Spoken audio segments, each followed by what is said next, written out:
큰 제목은 일어나 걸으라입니다. 오순절 성령 강림 사건 이후 예루살렘 교회에서부터 초대교회가 역동적으로 성장해 나가는 과정의 대표적 신뢰의 하나로서 베드로와 요한 사도에 의해 성전 미문에서 구걸하던 안진병의 치유 사건과 베드로의 솔로몬 행각 설교가 이어지고 있습니다. 예수의 택한 제자들을 통한 성령의 본격적인 활동이 베드로의 사역에서 입증되고 있습니다. 예수의 제자들은 오순절 성령 강림 사건 이전에도 하루에 3차례씩 유대인들의 시간을 정해 성전에 올라가 기도했습니다. 오순절 성령 강림 이후에도 계속 유대인의 종교 의식을 버리지 않고 그 의식을 지키면서 믿음을 돈독히 지켜갔습니다. 예수를 부인하기까지 했던 베드로가 오순절 성령 강림 이후 성전 미문에서 구걸하던 안진뱅이를 예수 그리스도 이름으로 고치며 악한 세대를 향해 회개를 촉구한 그의 담대한 설교에서 드러났습니다. 예루살렘에 사는 사람이라면 40년 동안 성전 미문 한 그 장소에서 구걸한 사람을 모르는 사람이 없습니다. 모르는 사람이 없는 그 앉아있는 사람, 많은 사람 앞에서 그 사람을 예수 이름으로 고쳐주었습니다. 6절 우리 같이 한번 읽어봅니다. 6절. 베드로가 이르되 은과 금은 내게 없거니와 내게 있는 이것을 내게 주노니 나사렛 예수 그리스도의 이름으로 일어나 걸으라 하고, 모든 이름 위에 뛰어난 이름이 바로 예수 그리스도 이름입니다. 순간 외적인 변화가 일어났습니다. 은과 금과 같은 귀한 것을 세상 사람들이 다 원하는 것입니다. 거기에 앉아있는 그 사람도 거린도 바라는 바였지만 베드로와 요한에게는 은과 금이 없습니다. 단지 그들에게 있는 것이라고는 나사렛 예수 그리스도를 믿는 믿음뿐이었습니다. 그런데 예수 그리스도를 믿는 믿음으로 예수의 이름으로 일어나라 명령하고 하였습니다. 믿음의 손으로 손을 잡아 일으키니 발과 발목이 곧 힘을 얻었습니다. 여기서 끝나면 불완전한 변화로 끝났을 것이지만 여기서 그치지 않고 그리스도의 이름으로 기도할 때 내적인 변화가 나타났습니다. 8절 한번 읽어봅니다. 8절. 뛰어서서 걸으며 그들과 함께 성전으로 들어가면서 걷기도 하고 뛰기도 하며 하나님을 찬송하니, 하나님을 찬송하는 자리까지 나갔습니다. 완전한 기적이 일어났습니다. 이와 같이 누구든지 내적인 변화가 없으면 다시 금방 옛 생활로 돌아갑니다.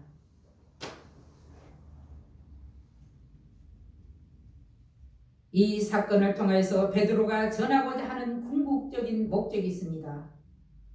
바로 그리스도께서 살아계신다는 것입니다. 기적이 기적으로 끝나버린다면 별 의미가 없을 것입니다. 그러나 나사렛 예수 그리스도의 이름으로 걸으라. 청중들은 예수 그리스도가 십자가에 못 박혀 죽었다는 사실을 알고 있는 사람도 있지만 일부 사람들은 예수 그리스도께서 십자가에 못 박혀 죽었다는 사실을 반신반의하는 사람도 있습니다. 예수 그리스도를 믿지 않는 사람은 죽었으니까 없다는 생각과 예수 그리스도를 믿는 사람은 부활하셔서 승천하셨으니 없다고 하는 사람들이 있습니다.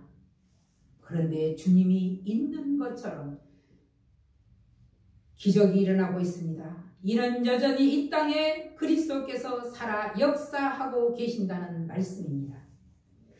예수 그리스도께서 계실 때만 기적이 일어난 것이 아니고 그리스도를 믿는 예수의 제자들을 통해서도 역사하셨습니다.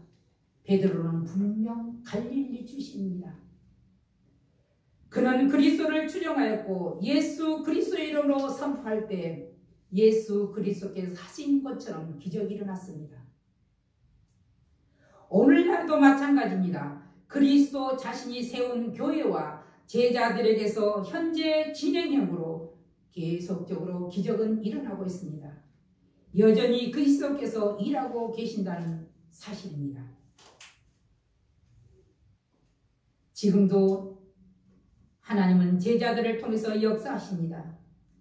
예수 그리스도께서 부활 승천 후 성령의 능력의 힘을 입어서 제자들은 본격적으로 일했습니다. 바로 하나님이 제자들을 통해서 본격적으로 일하신 것입니다. 공생애처럼 예수님은 우리의 손을 통하여 우리의 발을 통하여 우리의 목소리를 통하여서 일하십니다. 베드로와 요한이 성령의 능력을 힘입어 성전 미문에서 부활하던 안진병이를 일으키셨습니다. 더 나아가 안진병의 치유를 보고 몰려드는 사람들을 향해서 먼저는 예수를 죽인 유대인의 범죄를 지적하고 아울러 예수 그리스도가 구주되심을 선포했습니다. 예수를 3번이나 모른다고 부인했던 베드로를 변화시켜 예수 이름으로 권능을 행하는 능력 있는 전도자가 되게 하셨습니다. 이런 베드로의 변화는 결국 베드로 개인의 변화만이 아니라 복음 사역을 감당하는 모든 자들 전체적인 변화입니다. 여기 서 있는 저 역시도 마찬가지입니다. 예수 그리스도 이름으로 기도할 때 많은 기적들이 일어났습니다. 첫 번째는 내 자신이 먼저 성령의 충만함을 받아야 한다는 사실입니다. 성령 충만함을 받고 예수 그리스도 이름으로 기도할 때 귀신과 질병들이 떠나는 많은 기적들을 경험했습니다. 여기에는 교회 오래 다니는 것도 직분도 상관이 없습니다. 심지어는 목회자 안에도 악한 영들이 들어있고 전도사 안에도 있고 모태신앙인 권사도 있고 들어있고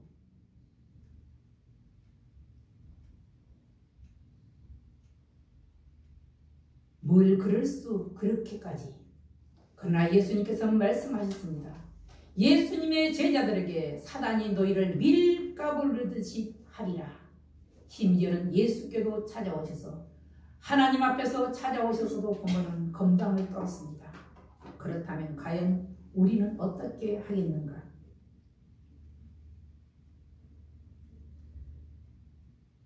우리의 심령 안에 그리스도의 영이 없으면 세상의 영이 지배한다는 것입니다. 한 집안에 뿌리를 내리고 있는 영의 세력도 만만치 않습니다.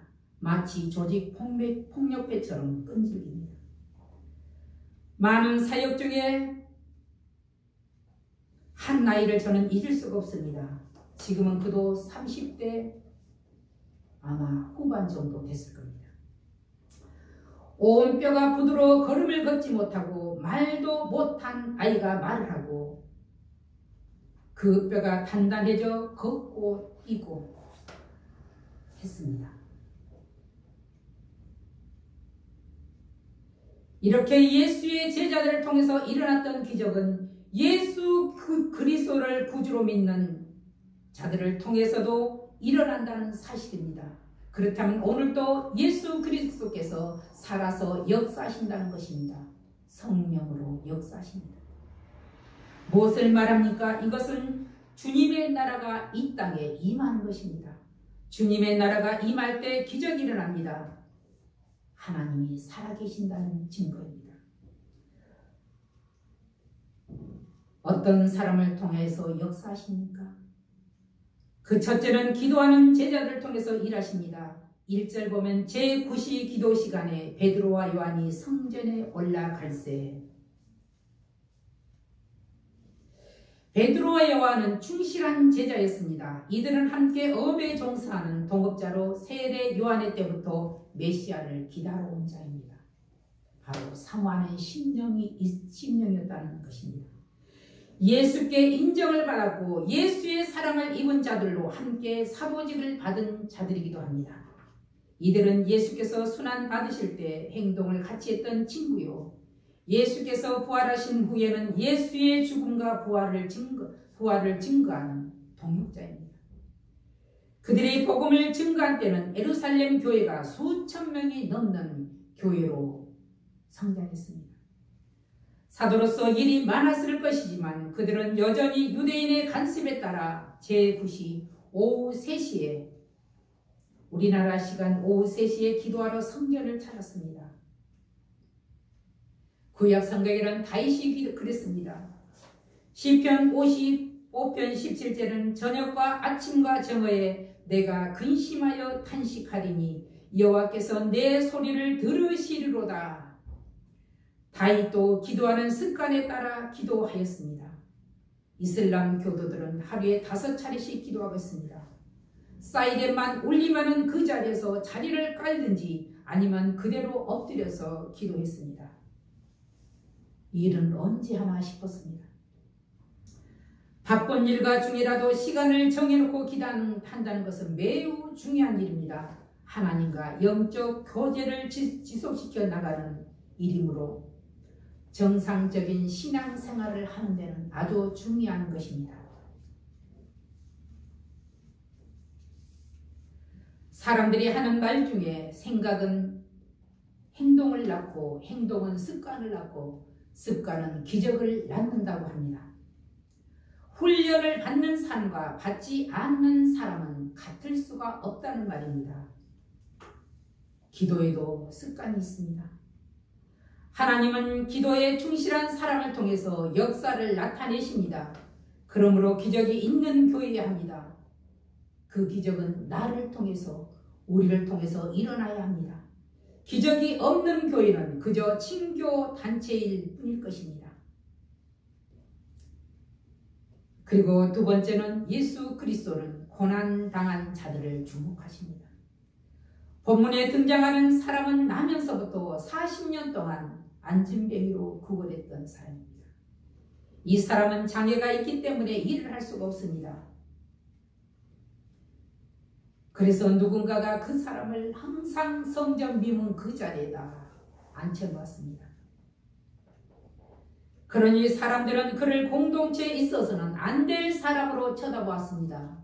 구걸하는 것 자체가 민폐요, 지금껏 살아있는 것이 민폐였을지 모를 이 사람을 베드로와 요한이 주목하여 보았습니다. 그에게 무엇을 보았을까요? 그에게 전했을 때, 복음을 전했을 때 받아들일 만한 자세가 있었다는 것을 본 것입니다. 그리고 하는 말이 4절 한번 읽어봅니다. 4절. 베드로가 요한과 더불어 주목하여 이르되 우리를 보라 하니, 그는 40년 만에 처음으로 사람을 인간 대 인간으로 볼 수 있었습니다. 과연 무엇을 내게 얼마나 줄 것인가 관심을 가지고 바라보았습니다.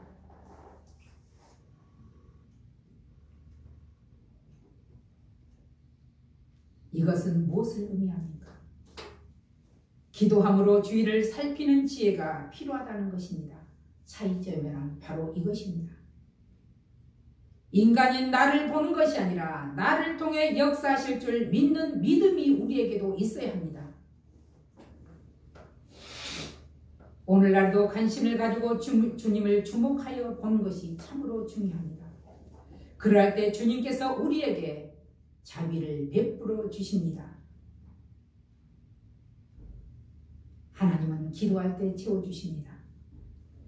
은혜는 일반 통행이 아닙니다. 소통이 이루어져야 합니다. 그래야 기적이 일어납니다. 40년 동안 구걸하던 육신의 장애자, 하루하루 필요한 물질만을 구하는 영적인 장애자가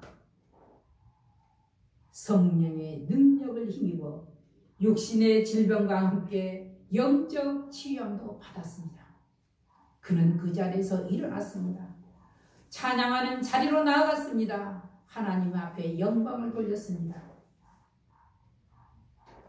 오늘날도 육적인 장애자만 있는 것이 아니라 영적인 장애자가 수없이 많습니다. 우리는 그 자리에서 일어나야 합니다. 예수 그리스도 이름으로 일어나야 합니다. 오늘 병석에 있는 유봉도 장로님도 병석의 자리에서 일어나게 하여 영적인 안진백의 자리에서도 일어나야 합니다. 이것이 하나님께서 우리를 향하신 요구이십니다. 세 번째는 모든 예를 성취하신 예수 그리스도를 증거할 때 역사하십니다. 22절에서 26절까지 말씀을 보면 하나님께서 영원 전부터 거룩하신 선지자의 입을 의탁하사 말씀하신 바가 예수 그리스도에게서 성취되었습니다. 이와 같이 베드로는 설교를 통해서 메시아 되신 예수 그리스도와 부활이요 생명 되신 예수 그리스도를 증거하였습니다.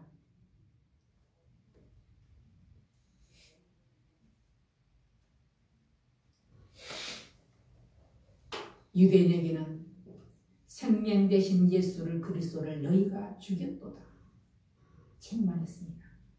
바로 회개를 촉구하고 있는 것입니다.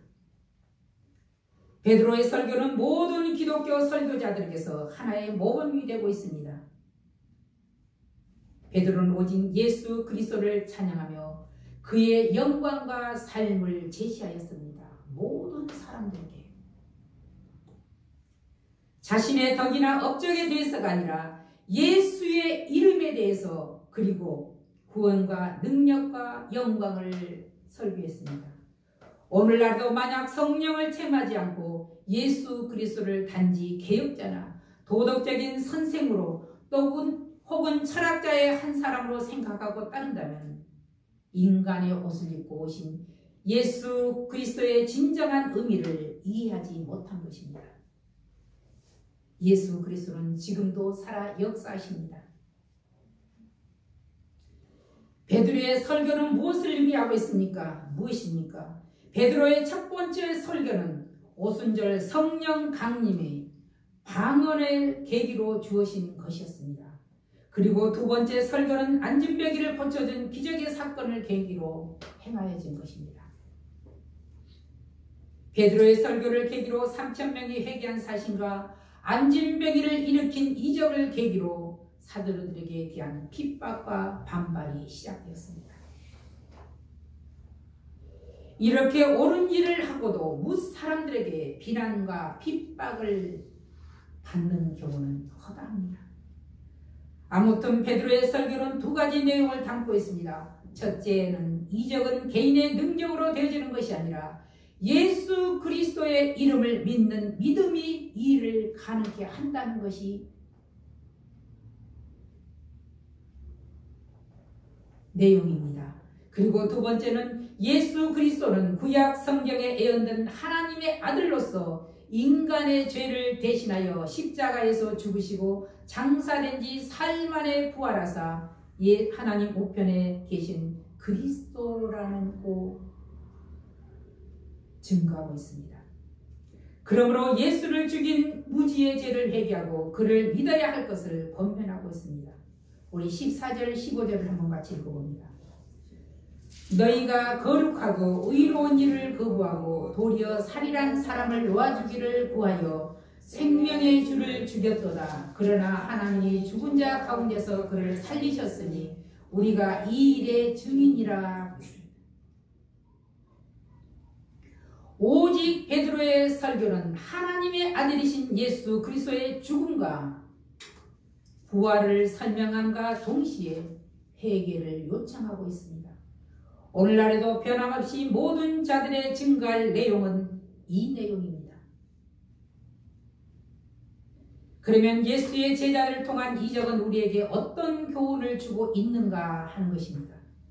첫 번째는 성도들은 말씀과 기도를 영적 무장을 해야 하며 지도자는 더욱 성령 충만한 가운데 주의 사역을 담당해야 한다는 말씀입니다. 16절 보면 그 이름을 믿음으로 그 이름이 너희가 보고 아는 사람을 성하게 하였나니 예수로 말미암아 난 믿음이 너희 모든 사람 앞에서 이같이 완전히 낫게 하였느니라. 무엇이 이를 이렇게 했다는가? 바로 믿음이. 예수 그리스도의 이름을 믿는 믿음이 이렇게 하겠다 했습니다. 두 번째는 교회는 소외되고 멸시받는 자들에게 따뜻한 그리스도의 사랑을 실천해야 합니다. 여기는 구제도 들어가 있습니다. 봉사도 들어가 있습니다. 세 번째는 교회의 진정한 사명은 교회 확장이나 구제 사업에 있지 않고 예수 그리스도의 이름을 땅끝까지 전파하는 일입니다. 넷째는 하나님의 일을 하는 성도 자신도 빛도 없이 이름도 없이 봉사하며 충성할 것이요 영광은 주께 돌려야 한다는 것입니다. 그런데 교회 안은 내가 하는 일을 알아주지 않는다고 해서 섭섭해서 떠나는 사람들이 상당히 많습니다. 그러므로 무엇보다 성도들은 영적으로 무장하여 사회에 대한 관심을 조화시키면서 하나님의 지상 명령인 복음 전파를 위한 충실한 전도사의 사명을 감당해야 합니다. 이것이 베드로가 전한 서일교의 요지입니다. 19절 우리 한번 읽어봅니다. 19절. 베드로와 요한이 대답하여 이르되 하나님 앞에서 너희 말을 듣는 것이 하나님의 말씀을 듣는 것보다 옳은가 판단하라 그랬습니다. 사람의 말을 듣는 것이 옳은가 하나님의 말씀을 들은 것이 옳은가.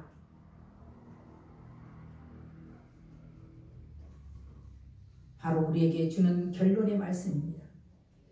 회개하고 돌이킬 때 받는 복은 이렇습니다. 바로 5가지입니다.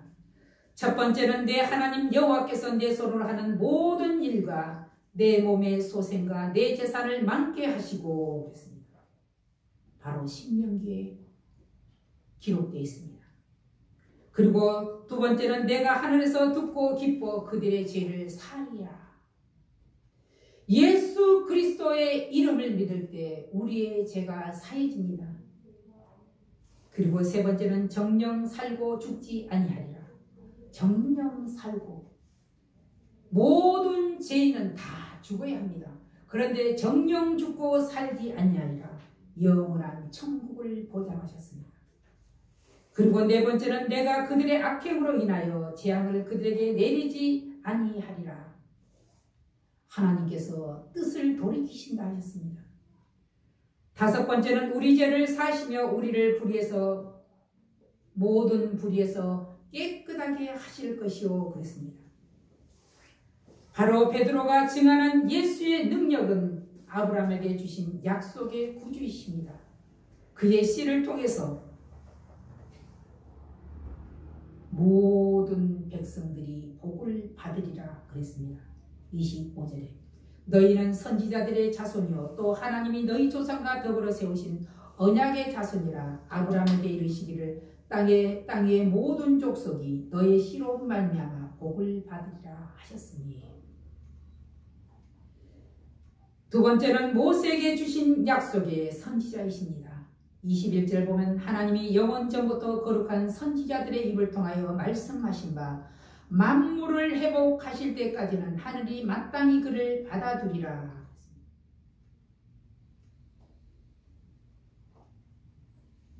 모든 선지자에게 약속하신 메시아입니다. 24절에 보면 또한 사무엘 때부터 이어 말한 모든 선지자도 이때를 가리켜 말하였느니라. 하나님의 종 거룩하고 의로운 자 예수 그리스도를 메시아로 고백하며 죄에서 떠나 하나님께로 돌아오는 자에게는 물질적인 복과 함께 구원과 영광의 축복이 약속되어집니다. 우리 모두가 육신적으로나 영적으로 일어나 걷는 신앙이 되시기를 주의 이름으로 축복합니다. 기도하겠습니다. 살아계신 아버지 하나님, 우리의 힘으로는 아무것도 할 수 없습니다. 그러나 예수 그리스도 이름으로 성령의 능력을 힘입어 우리가 나갈 때는 반드시 승리할 수가 있습니다. 오늘도 저들이 승리하는 자들이 되게 하여 주시옵소서. 예수 그리스도 이름으로 감사하며 기도하옵나이다. 아멘.